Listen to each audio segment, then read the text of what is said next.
If you've ever said to somebody that pride comes before a fall, then you've been using the words of Proverbs. If you've ever said it's good to have a word in season, you've been using the words of Proverbs. If you've ever said that it's good not to have respect of persons, you've been using the words of Proverbs. If you've ever said that you never know what a day may bring, you've been using the words of Proverbs. Isn't that interesting then? You have this collection in the book of Proverbs, which is there written so many hundreds of years ago, and yet sometimes unconsciously, we in our everyday lives are using these kind of sayings and the principles that we find there day in, day out. Now, what I'd like to do in this short talk is, first of all, just to open up to you a few of the passages in the Proverbs and show to you these well-known sayings that we have today, that they originate from here in the book of Proverbs, in the middle of our Bibles. Once we've done that, then what we're going to do is to look at another 3 Proverbs, and we're going to look at them and we're going to see how they fitted into the experience of the writer and how that they've been developed by the Lord Jesus in the New Testament. So let's make a start then. You'll need your Bibles open at Proverbs, and we're going to start in Proverbs chapter 11.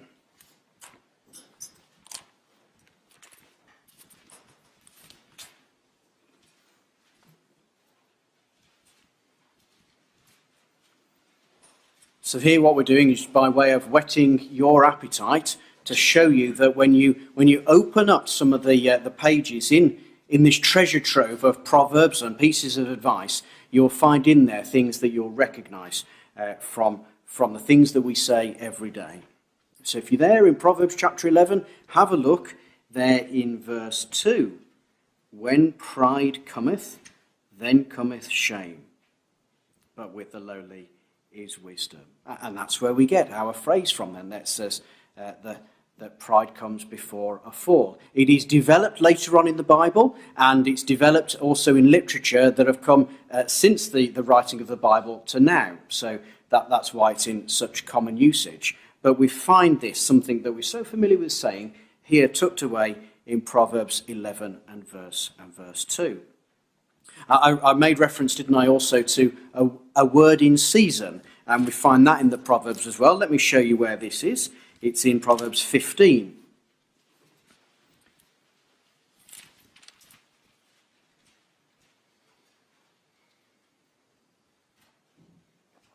So if you're in Proverbs 15, take a look here in verse 23. A man hath joy by the answer of his mouth, and a word spoken in due season, how good is it? If you hear someone over the next few days saying, well, that was just a word in season, that was. Well, here's where the words come from, tucked away here in Proverbs, this time chapter 15. I asked you if you've ever heard anyone say, well, it's good not to have respect of persons.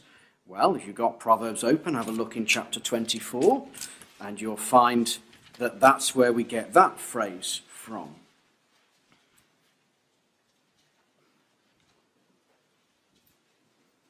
Proverbs 24 and verse 23.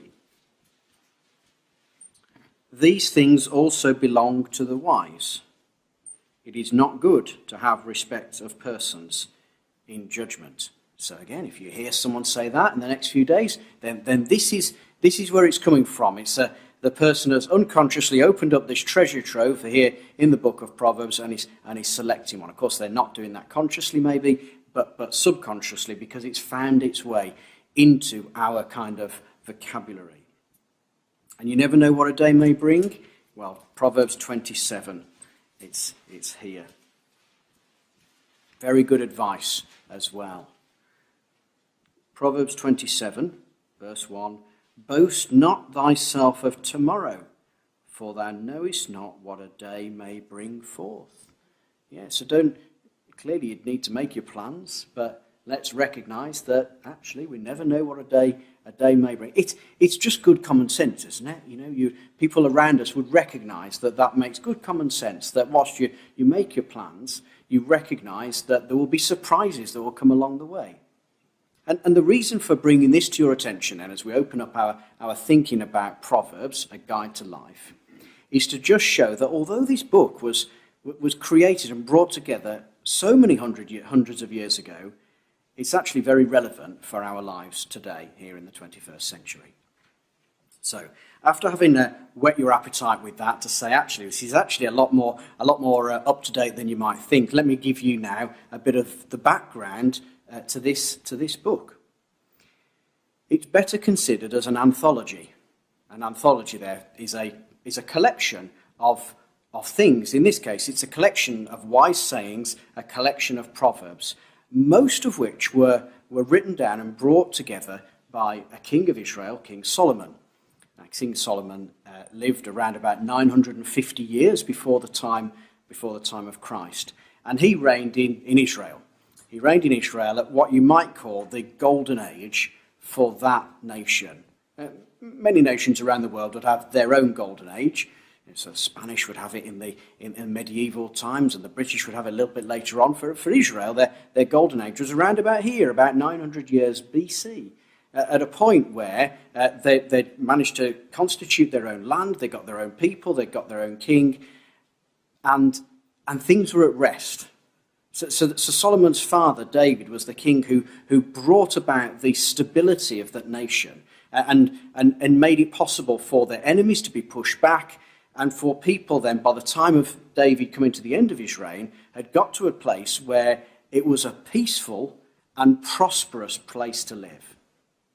And then comes Solomon as his son, the successor, who comes along, and he reigns for a period of 40 years, but what he's inheriting is a very, very stable country, a very stable economy, and a place that, as I say, was both peaceful and prosperous.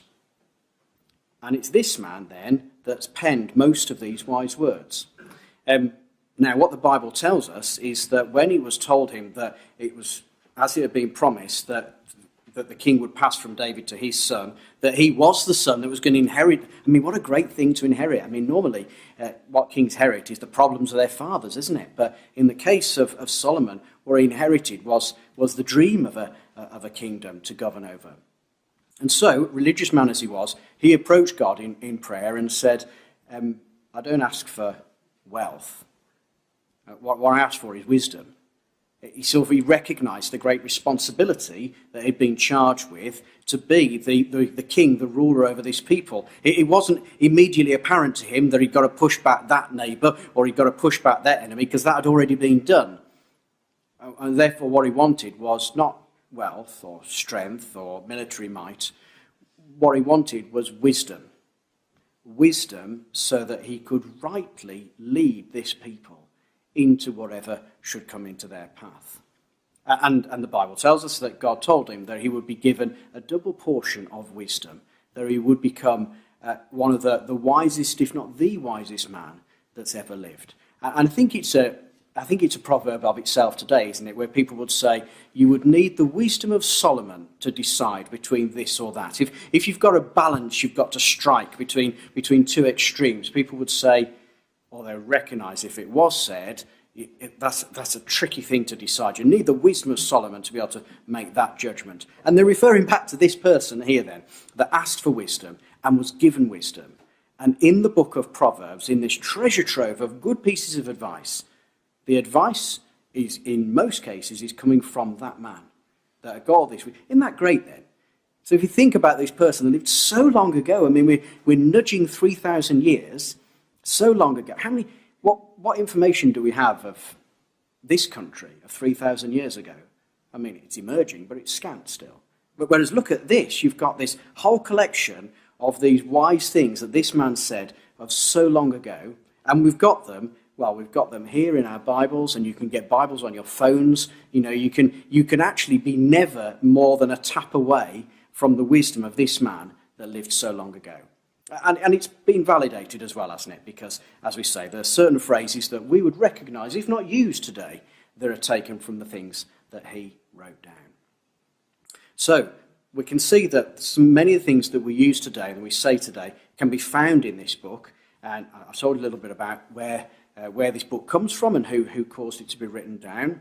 What I'd like to do now, then, is to go into a little bit more of a deep dive on 3 or 4 examples of these proverbs. And what we're trying to do here, simply very briefly, is to say, look at this proverb in particular. Doesn't it make sense?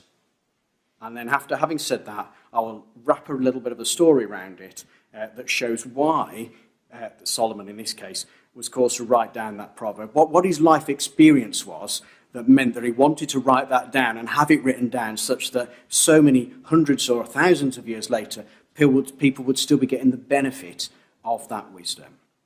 Okay, so join with me then in Proverbs 22, and let's pick off our first example there.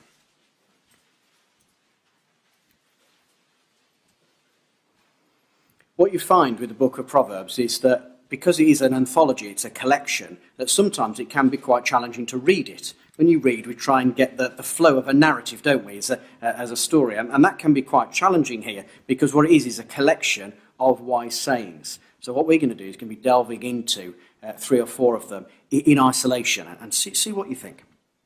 So Proverbs 22 and verse 7.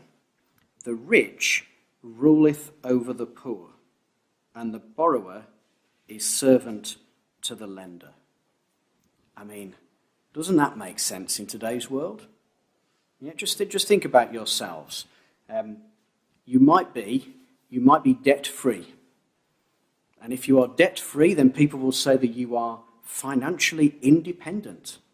And that's in tune with this proverb that you've got here that says that the rich ruleth over the poor, and in particular, the borrower is servant to the lender.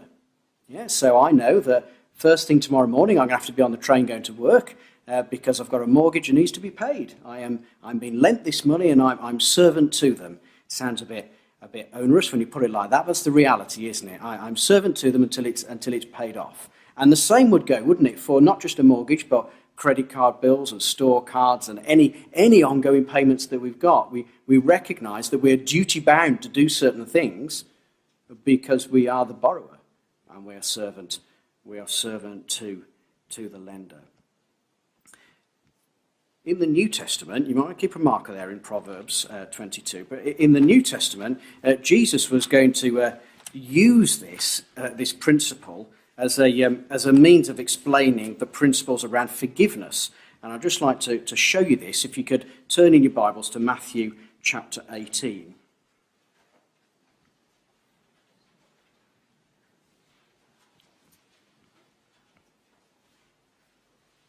This is all about people who owed money. So if you're there in Matthew chapter 18 and verse 23.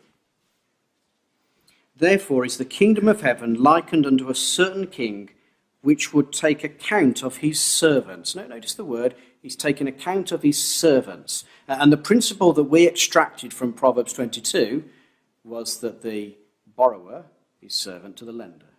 Okay? Take account of his servants, verse 24.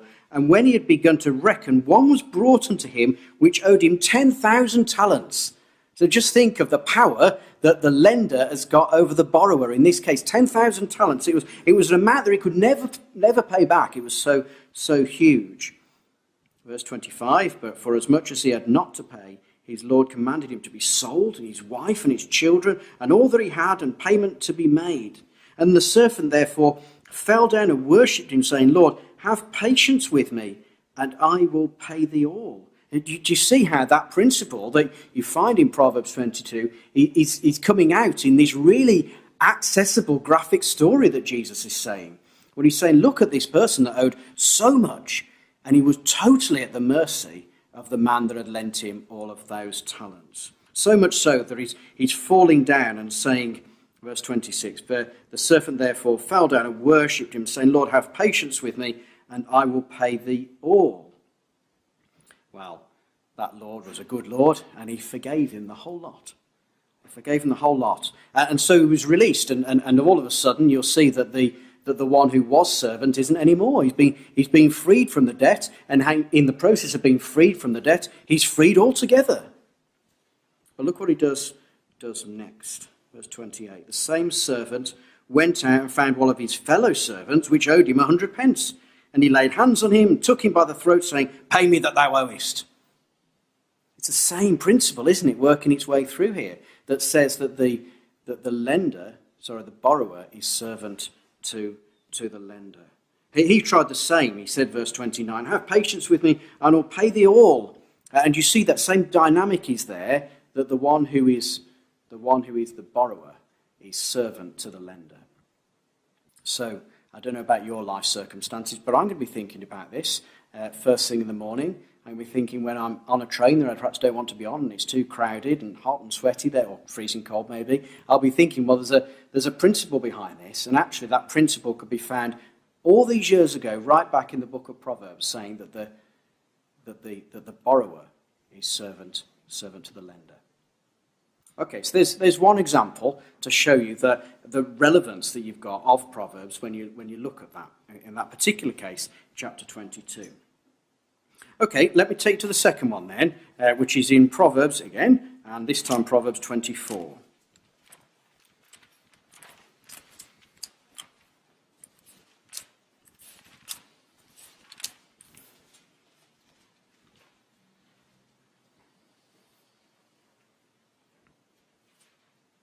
Proverbs 24 and verse 29.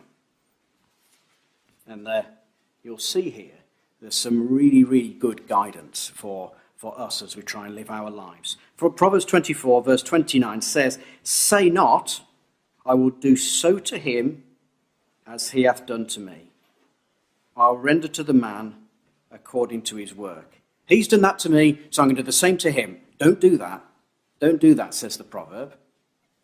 So this is about retaliation then. This is about retaliation that says, although it might be tempted to say, because this has been done to me, I'm going to do the same back again, the proverb says that's not wise. That is not good judgment. And current thinking today will support that. That says actually, if you continue constantly in this world of tit-for-tat retaliation, then actually it doesn't get anybody anywhere. If you take this in the workplace, and you have a situation where someone is doing something unpleasant to somebody else, and they choose just to do the same back at them all the time, is that going to be conducive to that organisation reaching its goals and its objectives? Not at all. You've got conflict, and you're not moving anywhere. Think about it in a family. If you've got this attitude that says, well, because that's been done to me, I'm going to do the same back to them, is that going to bring about a harmonious situation in that family? No, it's not. It's going to bring about dysfunction in the family. Think about it in a marriage. If you're saying, well, because that person's done this to me, I'm going to do the same back to them, is that going to bring about a healthy relationship? No, it's not. And that piece of advice, I mean, that's just one verse from these 31 chapters. That piece of advice is something that's got a resonance and a place in our world today. Now, my question would be, where did Solomon learn that? Because actually, you think about it, it seems fair, doesn't it? If someone does something bad to me, I'll do the same back to them. That seems fair. It seems equitable. It seems equal. It sounds like a playground a bit, doesn't it? You know. But where was it that Solomon learned that wasn't the right way to behave? Well, keep your hand there in Proverbs, because he learnt it from his father. Come back to 2 Samuel. 2 Samuel 16.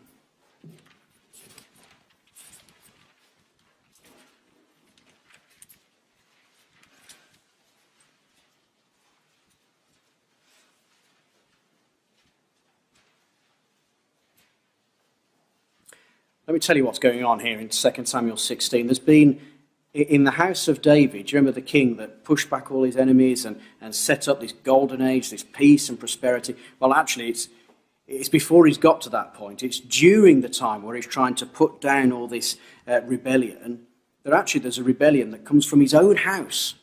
And the rebellion comes from one of his own sons, not Solomon, who put the Proverbs together, but another one, a son called Absalom. And it was a rebellion, it was insurrection. And it was so bad that what had to happen was that David had to leave the capital city and ultimately come back again. But he had to leave because of what his son was doing. Now, while he was walking out of the city and going to his place of exile, you've got some chap that comes along and thinks it's going to be clever to curse him and throw stones at him. I mean, that's That's pretty grim, isn't it, by any man's standards? Have a look at this then, 2 Samuel 16 and verse 5. When King David came to Bahurim, behold, thence came out a man of the family of the house of Saul, whose name was Shimei, the son of Gera. He came forth and cursed still as he came. He cast stones at David, and all the servants of King David, and all the people and all the mighty men were on his right hand and on his left. And thus said Shimei when he cursed, come out, thou bloody man, and thou man of Belial. The Lord hath returned upon thee all the blood of the house of Saul, in whose stead thou hast reigned. And the Lord hath delivered the kingdom into the hand of Absalom thy son. And behold, thou art taken in thy mischief, because thou art a bloody man, a man associated with blood. Brave, you might say. Foolish, you might say. Just think about it. He's coming out to the king in a pretty low state, as he's been exiled on account of the work of one of his sons. And he's there with all his mighty men. And this Shimei is going to come along on his own. He's going to start throwing stones at him, start cursing him and saying, you're getting your comeuppance now, aren't you, David? How sharp, how strong would the temptation have been for David to turn to one of his mighty men and say, just strike him dead. Easily done? Probably no retribution would come from it. Is that what he did? Verse 9 says, then Abishai, son of Zeruiah, said to the king, to David, why should this dead dog curse my lord the king? Let me go over, I pray thee, and take off his head. Yeah, he grasped it, hasn't he? But look what David says. The king said, what have I to do with you, ye sons of Zeruiah? So let him curse, because the Lord hath said unto him, curse David. Who shall then say, wherefore hast thou done so? And David said to Abishai and to all his servants, behold, my son, which came forth of my bowels, seeketh my life. And how much more may this Benjamite do it? Let him alone, let him curse, for the Lord hath bidden him. You see, the easy reaction would have been to say, strike him dead. And that's what Abishai, one of the king's men, had worked out. He said, look, just give me the word, I'll deal with him. And that would be retaliation, wouldn't it? Eye for eye, tooth for tooth. But David says, don't do that. Don't do that, because look, if my own son is going to cause rebellion, and this really is nothing, I'm going to choose to turn the other cheek and let him curse. And I believe what happened is that by the time you get to Solomon's day, that this story had been recounted and recounted as an example of David's wisdom when he was wise enough to say, let this man curse. Now, what's actually going to happen in this story is when David's coming his way back, when actually the insurrection that's happened in Jerusalem, when that's been dealt with, and David's making his way back, this guy Shimei is going to come along and he's going to look a little bit sheepish because all of a sudden he wants to be back on David's side now that he's recognised as the king.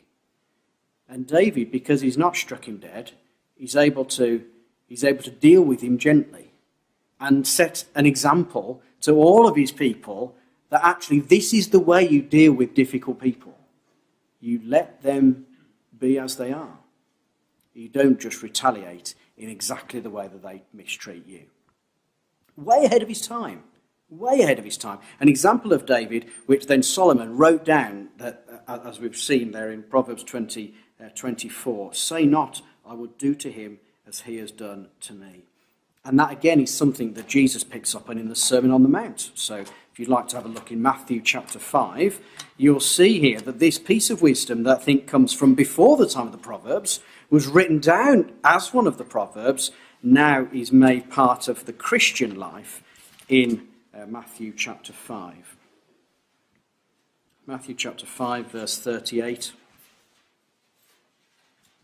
You have heard that it hath been said, an eye for an eye, and a tooth for a tooth. But I say unto you that ye resist not evil, but whosoever shall smite thee on thy right cheek, turn to him the other also. And there is then that piece of advice written down in Proverbs, used by Jesus, and then which is a great piece of advice for us in our lives. So think about that for yourselves. You might be sitting there or watching this online and thinking, well, I know I've got this difficult situation looming up, or I've got this difficult person that's going to be doing these things either at work or at college or or in whoever I might be rubbing shoulders with this week. Just think, although the temptation is so sharp to do unto them as they've done unto you or to me, actually the good advice is to say, don't do that. Just don't return to them in the way they did. Actually, let's just raise our behaviour to a higher level. Imagine what the world would be like if everybody managed to do this. What a great piece of advice. And it comes from Proverbs, great guide to life. Did you keep a marker in Proverbs? You should have done. We're going back there now. Proverbs 25.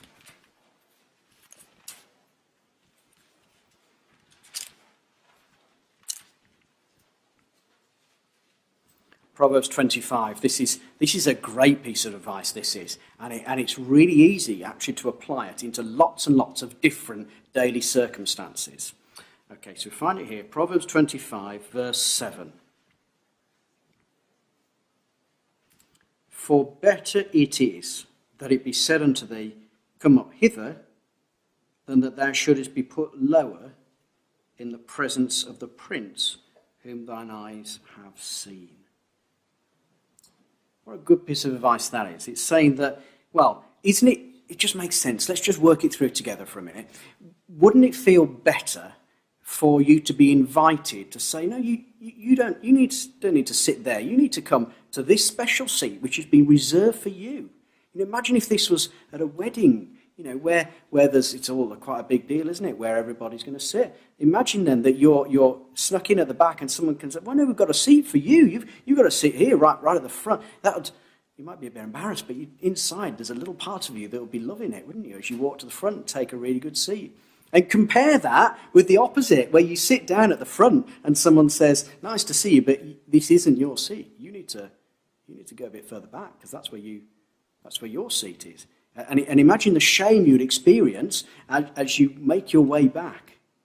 Now that's a little bit of an abstract principle there, but what's really helpful is that, again, it's Jesus in the New Testament who picks up on that principle and paints it into such a graphic picture, which is the one I've just been borrowing. So keep your hand there in Proverbs again, or a marker. We're going now to Luke chapter 14.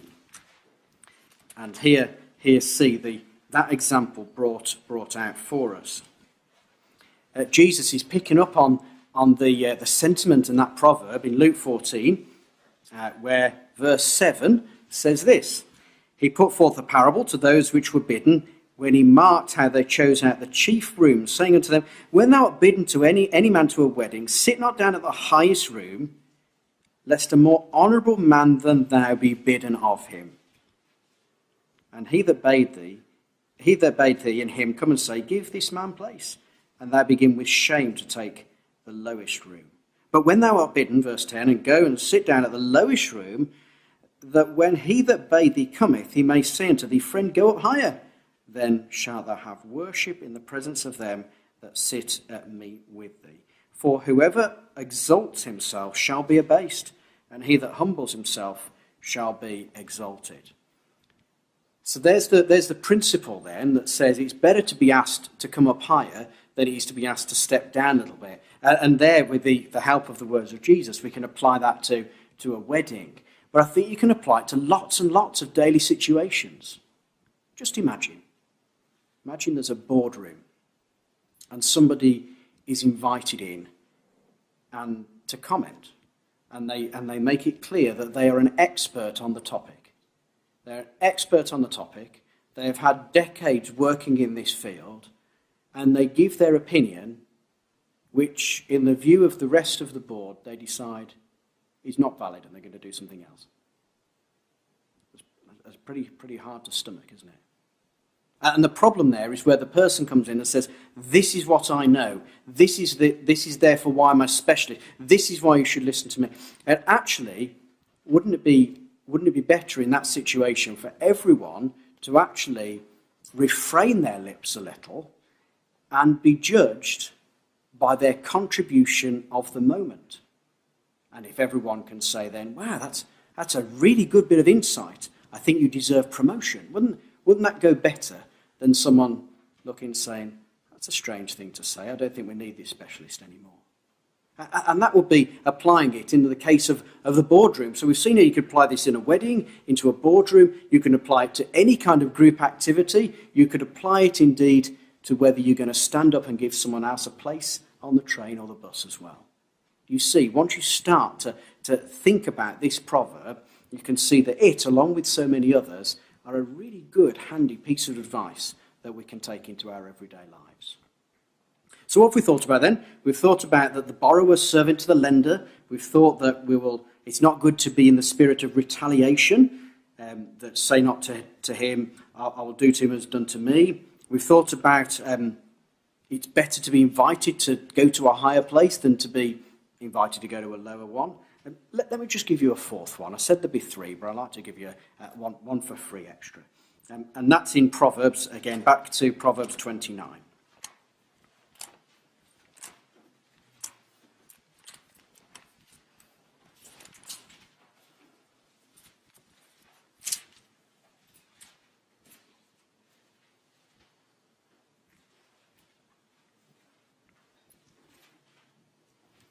Proverbs 29, have a look at verse 17.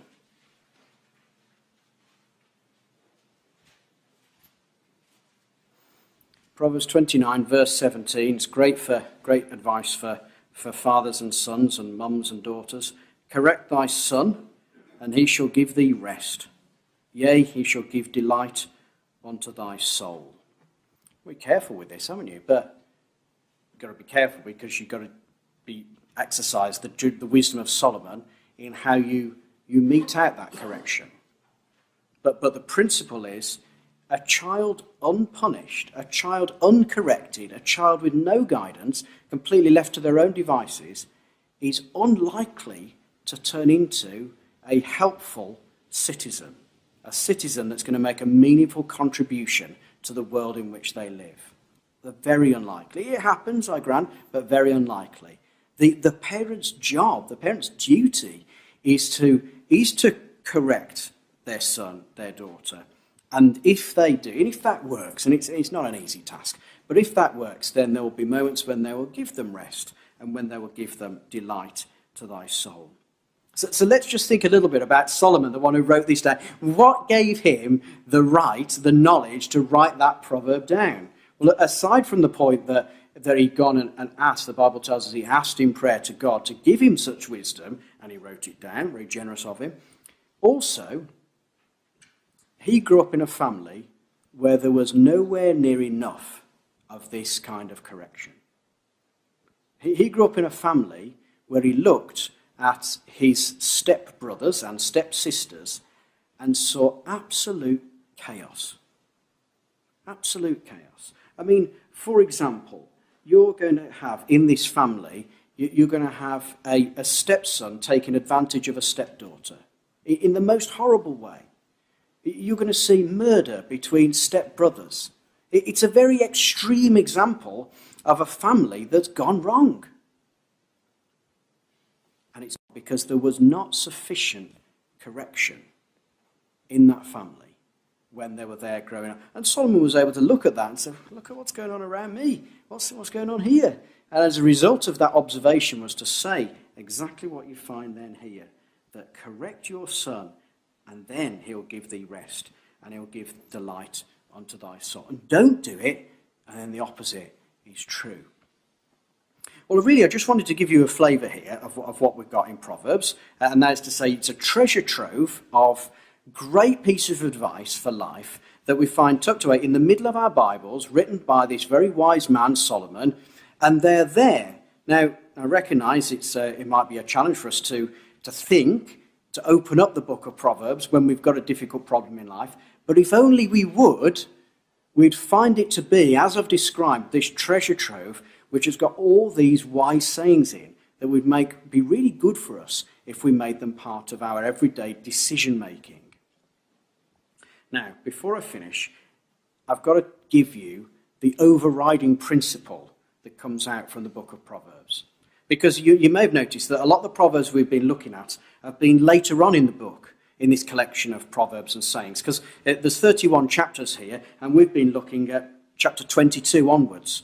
That's where you get down to the really practical examples that we've been looking at this afternoon.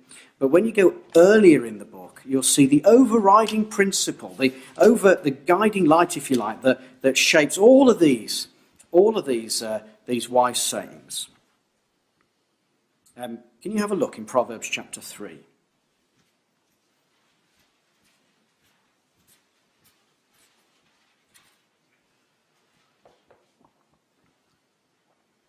Because the fundamental piece of advice that Solomon wants to give out, ahead of all of those other really useful things, the most fundamental piece of advice he wants to give out to people is this. Proverbs 3 and verse 5. Trust in the Lord with all thine heart. Lean not unto thine own understanding. He's going to give all these proverbs that are going to follow, but the principle is make God part of your life.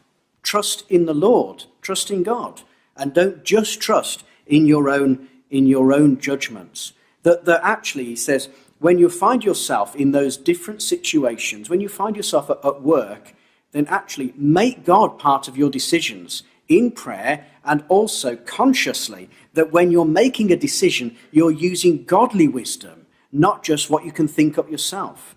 There's a whole wealth of self-help books that are available, and by and large, they're great.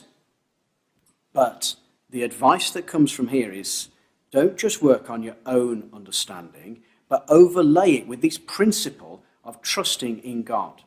And so therefore, my appeal to you is to say, in whatever circumstance you'll find yourself in, take God with you. Make God part of your life, not just on a Sunday, but make God part of your life when you are preparing food, when you're going to work, when you're in the car, when you're on the bus, when all the things that you're doing, take God with you. And then it will be so much easier to make better judgments because they're the judgments that God has written down. Proverbs, they are a great guide to life, where if there's just one thing we take away, it's trust in the Lord.